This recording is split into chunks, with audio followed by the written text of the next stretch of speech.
Hola a todos, nos encontramos en el patio interior de la sede del Instituto de Estudios del Próximo Oriente Antiguo de la Universidad Autónoma de Barcelona y continuamos con esta serie de entrevistas que estamos realizando para todos vosotros, para nuestro curso en Coursera.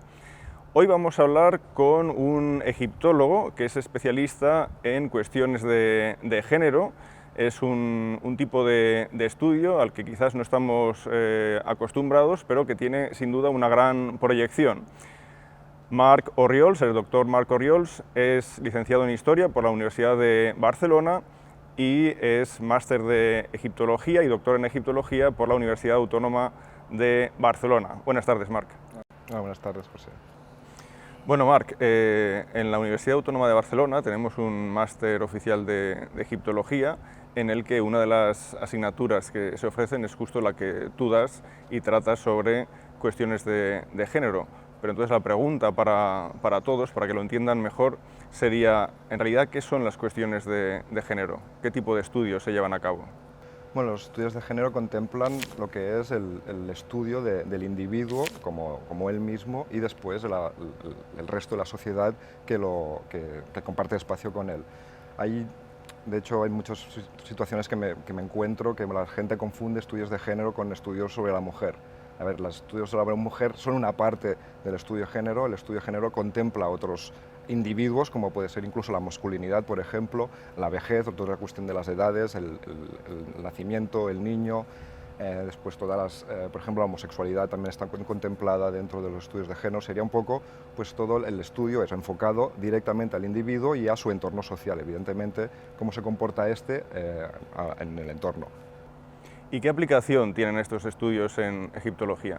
Bueno, evidentemente la aplicación es muy amplia hasta este momento. La egiptología siempre se ha preocupado mucho por el estudio de las grandes construcciones, sobre todo de la lengua, de las divinidades, pues son aspectos muy atractivos de Egipto, y ha olvidado totalmente toda esta parte más del estudio del individuo. Entonces, claro, se puede aplicar pues desde el estudio de los niños, por ejemplo, un tema muy poco tratado, el estudio de las mujeres, este ha sido más tratado en egiptología, pero fuera de los estudios de género. Por ejemplo, yo siempre comento el tema de Desroches Noblecourt, que seguramente es uno de los libros más conocidos del estudio sobre la mujer en el Antiguo Egipto. Es un libro que está claramente hecho a partir de su contexto social. Ella lo que hace es, por ejemplo, hablar de la mujer, pero habla sobre las pelucas, sobre sus ornamentaciones pendientes, y no nos habla de su posición social. Es curioso ver que, por ejemplo, los hombres también llevaban pelucas y pendientes y todo este tipo de pitoréutica, y ella no habla, habla específicamente solo de la mujer. Entonces el libro de Desroches Noblecourt es hijo de su contexto, ¿no? Igual que toda la historia. Entonces, ahora, por ejemplo, todos los estudios de mujeres, o básicamente casi todos los estudios sobre mujeres que se hacen en Antiguo Egipto, evidentemente tienen en su contexto histórico en el que se introducen ya los estudios de género. Pero aparte, evidentemente, lo que comentaba antes, también, por ejemplo, los estudios sobre la homosexualidad también es quizá el segundo de los temas más tratados dentro de los estudios de género en egiptología, pero también falta mucho trabajo para hacer, y sobre todo, básicamente lo que creo que falta mucho trabajo es sobre el tema de la infancia desde una perspectiva de género, y después todo el tema de las personas mayores, de la vejez, de la concepción de la vejez en el Antiguo Egipto, que hay un par de artículos solo muy interesantes, pero que da mucho más juego que esto. Bueno, en los últimos años, en realidad ya desde hace tiempo, dada tu dedicación como investigador a estos aspectos de la sociedad, del género en el Antiguo Egipto, has realizado numerosos artículos, intervenciones en congresos internacionales, pero hay una referencia tuya que sin duda es fundamental y que es tu tesis doctoral que presentaste en el año 2010, la defendiste en 2010. Esta tesis doctoral lleva por título La sexualidad en el Antiguo Egipto, un estudio léxico y cultural. Entonces, sin duda, como he comentado, es una obra que se puede considerar de referencia, porque, como después podrás comentar a todos los estudiantes de Coursera, en realidad no hay excesivos estudios en ese campo. Pero en el caso concreto de tu trabajo de investigación, de tu tesis doctoral, ¿qué logros crees que has conseguido mediante esa investigación y hasta dónde puedes decir en qué modo supera todo el trabajo que se haya realizado anteriormente? Bueno, los trabajos anteriores se da la curiosidad, ¿no? Siempre que comento, que se trata, los libros que hay, hablando de monografías, son libros para el público general, no son libros académicos. Entonces se da la tesitura esta, ¿no? Que aparece obras que sin pasar por la academia van directamente al público general. Evidentemente estas obras se siguen utilizando como obras de referencia, por ejemplo el libro de Liz Manick, que es de finales de los 80, principios de los 90, y se sigue utilizando como obra de referencia, en cuanto es un libro muy superficial y lo que comentaba, ¿no? Que al no pasar por el ámbito académico tiene falta de base. Entonces, bueno, mi trabajo básicamente es eso, es un trabajo hecho a partir de los textos originales. De hecho, lo que hice primero de todo es un vaciado de todos los verbos sexuales que aparecen en los textos del Antiguo Egipto, tanto sagrados como profanos, y a partir de allí pues buscar los posibles discursos que pueden extraerse de ese tipo de documento. Entonces sí que es verdad que anteriormente al libro de Liz Manick hay diversos artículos del mundo académico que hablan colateralmente o plenamente de la sexualidad, pero bueno, se quedan simplemente en artículos. Lo que falta es una obra global, como si dijéramos, que aún no existe, pero creo que lo más global que puede existir es mi tesis doctoral, pero una obra global que nos hable de la sexualidad en el Antiguo Egipto. Y a nivel general, ¿qué información podemos decir que aportan los estudios sobre sexualidad en el Antiguo Egipto para la egiptología? Bueno, claro, siempre planteo la cuestión de que la sexualidad para nuestra sociedad es tema tabuado totalmente, o de risa, de broma o de cachondeo, pero tenemos que tener en cuenta que la sexualidad es un aspecto diferencial más de cualquier cultura, como lo puede ser la lengua, la religión, la alimentación. Pues la sexualidad es otro de esos aspectos que diferencian una cultura de la otra. Entonces, la cuestión es ver cuáles son estos aspectos que se diferencian la sexualidad egipcia de la del resto, y a partir de aquí se pueden evidentemente sacar conclusiones interesantes. Por ejemplo, en el tema de la posición en el coito, ya no hablo de Egipto, sino en las sociedades en general, depende cuál es la posición canónica de una cultura, pues sacar unas conclusiones u otras. Por ejemplo, la que se dice la posición del misionero, que es la canónica de nuestra cultura occidental, o europea, occidental de hecho, es la que el hombre copula encima de la mujer, los dos estirados. Por ejemplo, se le llama el misionero porque cuando los españoles llegaron a América, los indígenas decían que era la posición que copulaban los españoles, porque ellos no lo hacían de ese modo. De hecho, en la época, por ejemplo, del descubrimiento de América, la mujer no podía copular encima del hombre. ¿Por qué? Porque había una supremacía de la mujer sobre el hombre. Entonces aquí puedes sacar una lectura sexual. O estos mismos personajes, por ejemplo, no mantenían relaciones a tergo con una mujer. ¿Por qué? Porque decían que es la posición en la que copulan los animales, y el hombre, el humano, no podía copular como podía hacer un animal. En el caso de los textos literarios egipcios, es cierto que cuando vemos referencias al acto sexual, por ejemplo, estas suelen ser un tanto indirectas o metafóricas, es decir, no hay una referencia explícita a este hecho. ¿Esto de algún modo nos indica cuál es la sensación que tiene la cultura egipcia respecto a la sexualidad, hacia su sexualidad, por ejemplo? Sí, esto de hecho es uno de los aspectos que creo que es más interesante de mi tesis doctoral, ¿no? Al tratar todo tipo de texto sagrado y texto profano, uno se da cuenta muy rápidamente que en los textos sagrados la sexualidad aparece explícita, con verbos explícitos, aparece el verbo copular, el verbo masturbar, aparece incluso el verbo hacer una felación, pero en cambio en los textos literarios, cuando aparecen actos sexuales, siempre, como decías tú, se hacen a través de metáforas o de palabras eufemísticas. De hecho, por ejemplo, una de las más conocidas es el verbo reg, que es conocer, que se utiliza exactamente con el mismo sentido en la Biblia. Pues es un poco eso, en los textos literarios no aparece explícitamente la sexualidad. Todos estos aspectos más fisiológicos son una prerrogativa de las divinidades. Evidentemente no quiere decir que los humanos no las hicieran, sino que tan solo se pueden contemplar cuando lo hace la divinidad. Por eso, por ejemplo, en el Antiguo Egipto no tenemos escenas, no tenemos escenas de iconografía con, por ejemplo, personajes comiendo, personajes orinando, personajes defecando, ni personajes copulando dentro del arte oficial. Sí que aparece fuera del arte, el arte más no oficial, porque ya está fuera de este decoro, pero en el arte oficial no encontramos el sexo explícito, y es por esto, porque la sexualidad es una prerrogativa de los dioses y por tanto los humanos no pueden mostrarla explícitamente a nivel textual o iconográfico. ¿Podríamos decir entonces que es un tema tabú también en la esfera de lo privado, o aquí hablaríamos ya de otro aspecto distinto? Claro, esto es otro aspecto distinto. Lo que está tabuado es mostrar la sexualidad explícita. Después yo creo que dentro del día a día más cotidiano la sexualidad era vista muy abiertamente. De hecho, siempre digo el ejemplo que las casas egipcias son muy pequeñas, en el interior vivía toda la familia, no solo una familia nuclear, sino una familia más extensiva. Hay muy pocas habitaciones, por tanto, cuando los mayores practicaban el sexo, pues seguramente los niños deberían estar correteando alrededor. De hecho, sería el mismo comportamiento que podríamos encontrar en tribus, por ejemplo, africanas. Es interesante, que antes no lo he comentado, por ejemplo, dentro de los estudios no solo de sexualidad, sino también de género, hacer comparaciones etnográficas. ¿Por qué? Porque nos pueden completar mucha de la información de que los textos nos van a hablar por ser cuestiones más individuales.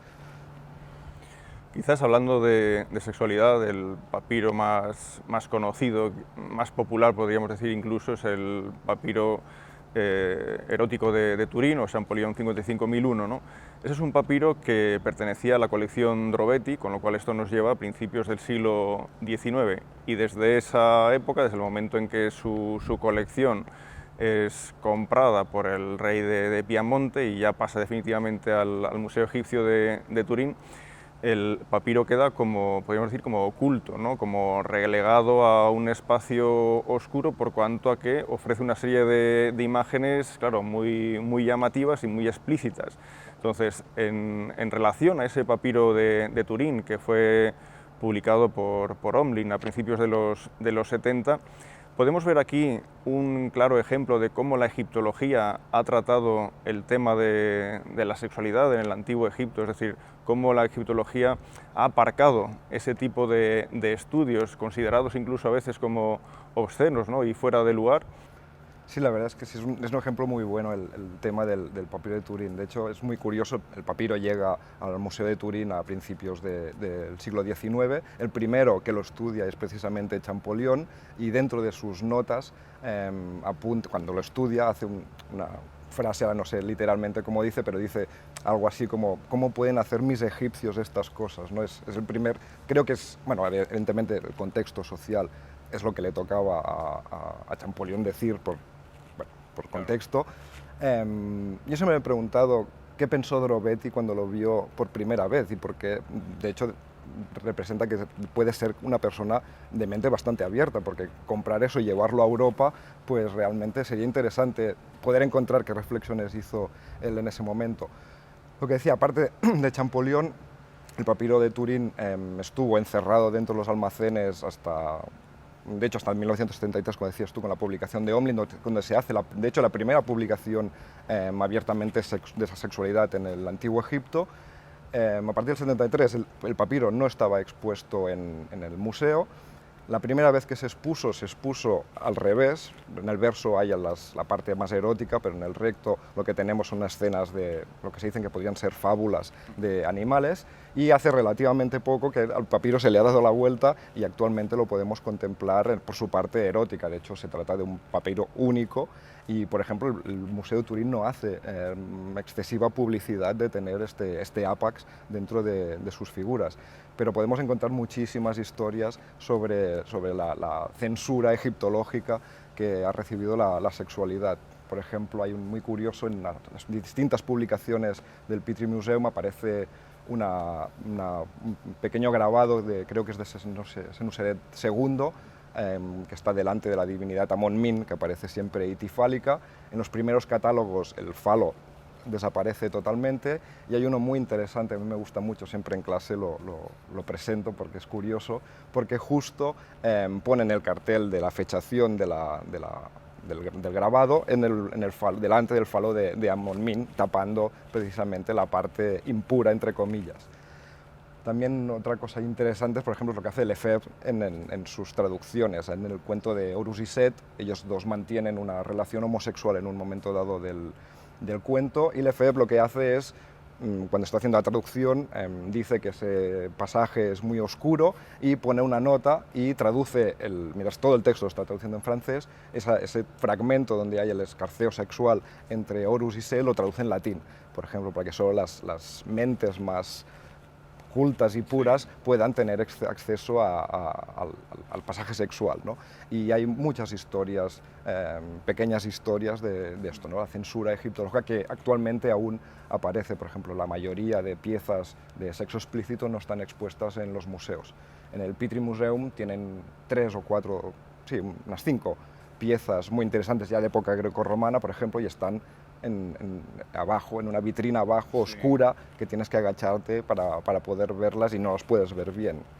Petri Museum, por su manera de estar montado, no es el mejor ejemplo, pero bueno, sí que se ve en eso, en una cierta tendencia a esconder las piezas. Hay muchas piezas que aún están en los almacenes guardadas, y seguramente muchas que se han perdido. También me pregunto a veces, Petri, por ejemplo, si encontrará una escena sexual en un ostracón, ¿qué debería pensar? Si no hizo, bueno, pues la tiro porque esto no entra dentro de lo que estoy yo haciendo, ¿no? Entonces, ¿cuándo podemos decir que la egiptología como disciplina académica se quitó la venda, si es que realmente se la ha quitado en ese tipo de estudios? Bueno, evidentemente cada vez hay más estudios, siempre en modo de artículos, sobre todo, presentaciones en congresos sobre aspectos sexuales, pero yo creo que aún falta mucho trabajo por hacer. Hay mucho tabú, mucha censura dentro de la egiptología, no explícita como la que podía hacer Lefebvre, pero sí, por ejemplo, yo siempre cuento en Rodas, por ejemplo, en el Congreso Internacional, el último Congreso Internacional que se celebró, yo presenté una ponencia sobre una comunicación sobre el sexo oral y la ingestión de semen. Yo no soy un personaje conocido dentro de la egiptología mundial, pero en cambio la sala estaba a reventar, incluso había gente sentada en el suelo. En el momento en el que tú, por un título que aparece la sexualidad, llama la atención, quiere decir que, entre comillas, tenemos un problema y una censura, o que es algo realmente distinto que la gente va a buscar, pues diciendo qué interesante puede ser, pero también hay una parte importante que puede pensar, bueno, ¿y este qué me va a contar? O esto es una broma, y bueno, se crea en yo creo que falta mucho trabajo por hacer aún por los estudios de sexualidad. De hecho, la egiptología, siempre digo que nace de época victoriana. Según Foucault, la época victoriana es donde hay más censura sexual dentro de la cultura occidental, y aún la egiptología está muy imbuida de este primer sentido victoriano en cuanto a los aspectos sexuales, y seguramente en muchos otros. Muy bien. Dentro de los estudios de género hay una parte que realmente es atractiva, digamos que no está tan directamente vinculada quizás a la sexualidad, que es del último que hemos hablado en estos minutos, y son los ritos de iniciación. De hecho, cuando uno pues, estudia antropología o se imbuye de culturas muy diversas, ve cómo esos ritos de iniciación, bien en el nacimiento, bien en el paso a la adolescencia, etcétera, pues suponen una parte importante dentro de la historia de estas personas y de la historia de la propia comunidad que acoge a estas personas. En el caso del Antiguo Egipto, ¿qué ritos de paso podemos decir que están ciertamente documentados en las fuentes escritas? Bueno, evidentemente en Egipto, como toda sociedad tradicional, el individuo necesita de rituales de paso. De hecho, el individuo, para avanzar socialmente, lo que necesita es un ritual de paso. Por lo tanto, tenemos muchísimos rituales de paso. De hecho, seguramente el más conocido, y que quizás desde un principio no nos planteamos como ritual de paso, es el de la muerte. La muerte en Egipto es claramente un ritual de paso donde, a grandes rasgos, el individuo se le momifica, porque lo que se ha hecho es simbólicamente separar y después unir su cuerpo para que renazca en el más allá. Por ejemplo, tenemos la psicostasia, que es claramente un juicio, que el juicio siempre aparece en todos los rituales de paso, y evidentemente tenemos un cambio ontológico del individuo, pasa de ser un cuerpo a ser un aj.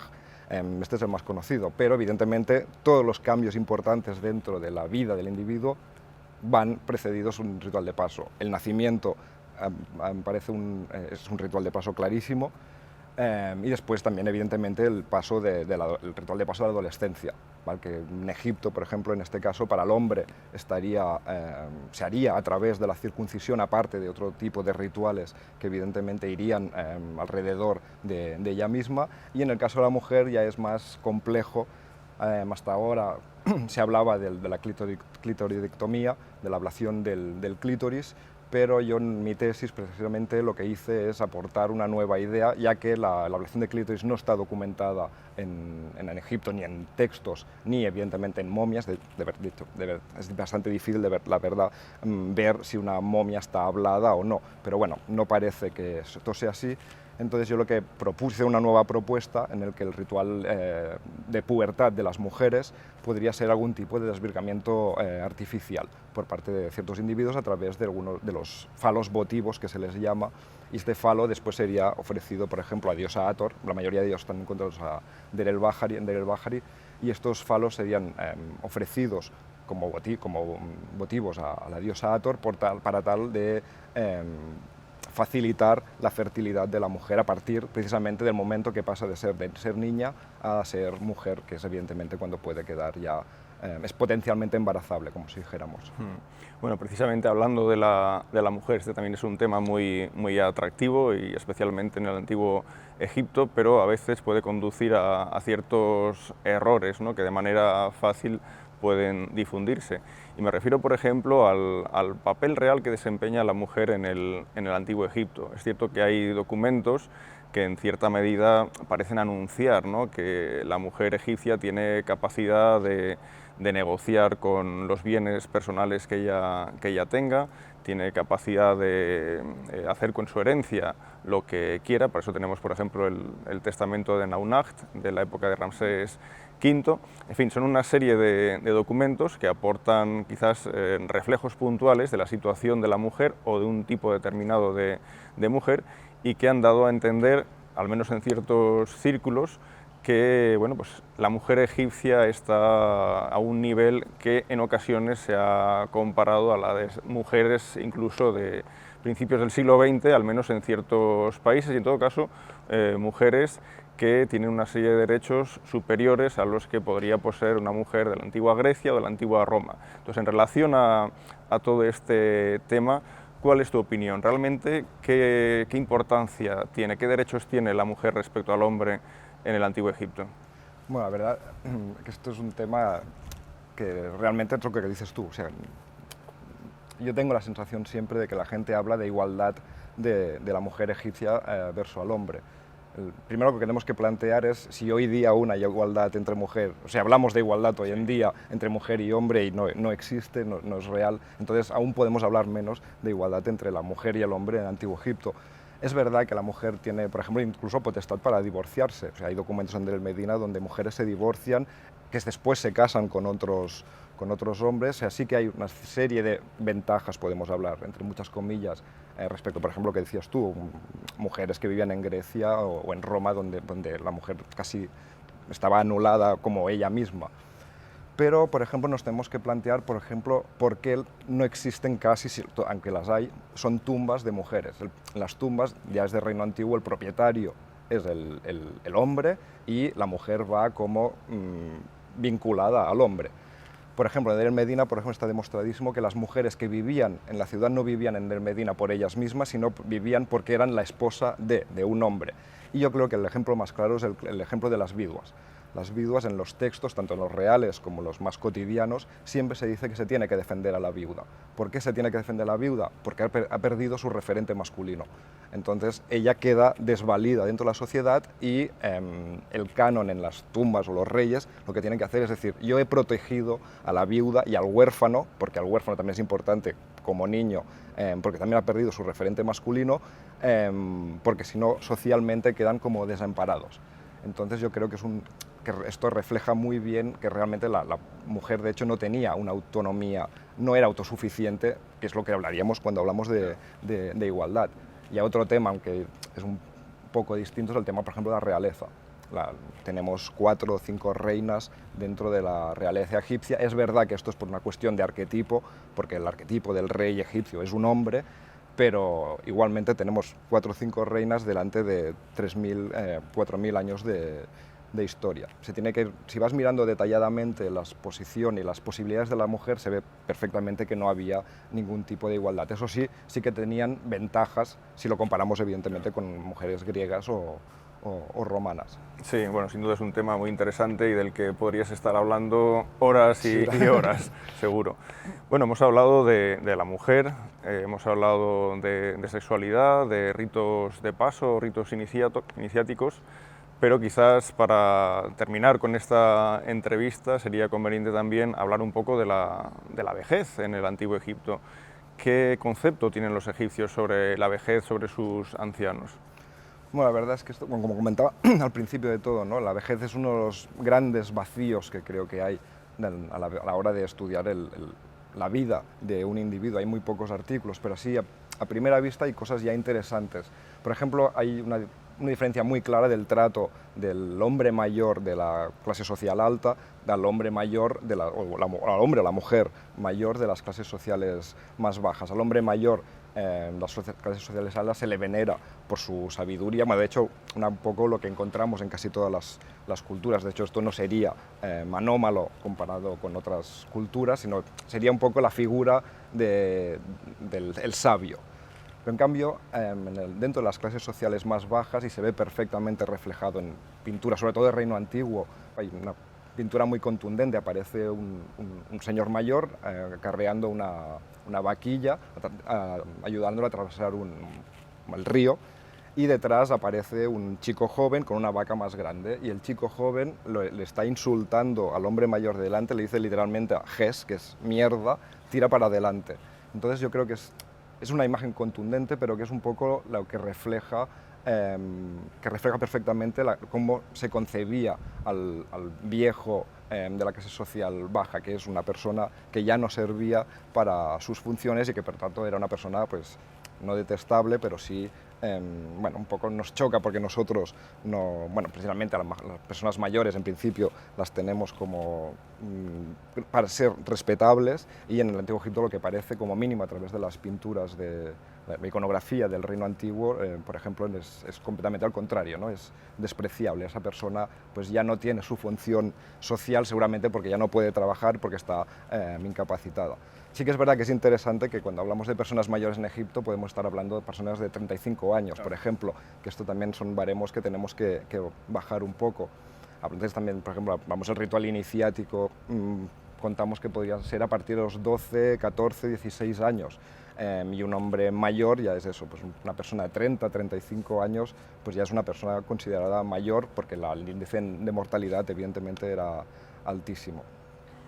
Bueno, pues Marc, muchas gracias por estos minutos que nos has dedicado para los estudiantes de Coursera. Ha sido un placer, seguro que todos hemos aprendido algo de estos estudios sobre los que eres un apasionado y una referencia a nivel mundial, aunque hayas dicho en algún momento que no, eso sería en otro tiempo, ahora ya no es así. Y bueno, yo creo que a través también de tus clases en el máster de la Universidad Autónoma de Barcelona, el máster de Egiptología, o del diploma online, o de todo lo que estamos organizando desde esta universidad, puedas encontrar realmente también una manera de divulgar estos estudios que sin duda son apasionantes y novedosos a la vez. Muchas gracias. Bueno, gracias a vosotros.